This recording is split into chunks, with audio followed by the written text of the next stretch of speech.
of my greatest moments when I was teaching happened in my winter term placement. It was a 4th, 5th blend. This moment that I'm thinking of was really kind of unexpected. I think my winter placement was my more challenging out of the two. The middle school I was at and the particular block of students I had really challenged me, but I feel like I had my biggest teaching wins there simply because it was so challenging. I really had to learn to know them and they had to trust me and take, those cool intellectual jumps with you. The staff came together and awarded me the Superhero Teacher of the Month. And this is something that I had seen them do like all fall, and then I'd heard about it throughout the winter. I was just walking around the classroom and I was asking students about the day's lesson, and I think I asked them, well, how do we know that this is true? Talking about some mathematical concept. And one of the students said, because you said so. And I said, what? You can't believe me? And the class erupted. Me and my small group were reading Number of the Stars, and I had this activity prepared where I wanted the kids to kind of like go a little deeper and kind of think about how they would feel if they were in like a particular scenario or not. They made me wear a red cape around campus all day, and so all the kids were coming up to me asking me, what do you do, what do you do, why are you wearing the cape? And I'm like, well, I guess I did something right.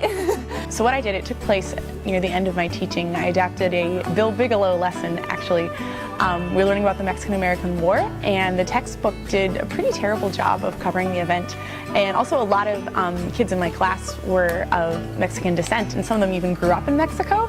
And so what I did is we talked about, okay, how did they learn about the Mexican-American War in their classrooms in Mexico, and made like, their voices were really driving the lesson. And it was really cool because the kids in the class began to see their peers as a source of knowledge and not just me. So that was really, really fun getting to talk about that and see that that historic event in a completely new light and from a different perspective. So it caused such a commotion, but it was such a brilliant moment because the whole class was engaged and amazed. They couldn't believe their teacher was saying, "Don't believe me," and that just really made my day. I was very happy with it. I felt great. I felt like that was a really good teaching moment, and I hope that those kids remember that you can't believe me. After the day was over, they came up and told me that they had seen me working with the kids and that it wasn't just in my classroom, it was all over the school where they saw me, being positive and being polite with them and teaching them good manners, and I was always having a calm demeanor with them. And some of the responses these kids gave were just astounding. It went way deeper than I even imagined them to go. And I'm sitting there and I'm like, wow, I started this all. This is pretty awesome. These kids are smart. So that was really, really lovely to see, and I felt really good about that. It told me that I was doing something right. And it's something where I'd gone through a couple terms thinking that what I was doing wasn't doing anything. I just felt I was doing stuff and I was really struggling to get through day to day. And the fact that they acknowledged that and they awarded me for that, it just kind of oh, I did do something right. Definite win. I left the group and I was like, coolest moment ever. Kids are awesome. That was a big win. That took place after a long quarter, but a really beautiful one.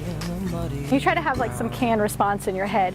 That was really my natural reaction was, what do you mean because I said so? That was, I didn't plan that. That just happened.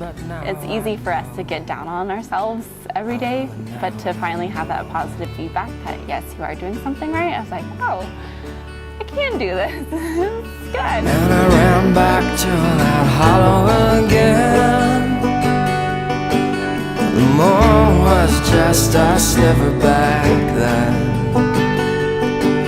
and I ached for my heart like some tin man.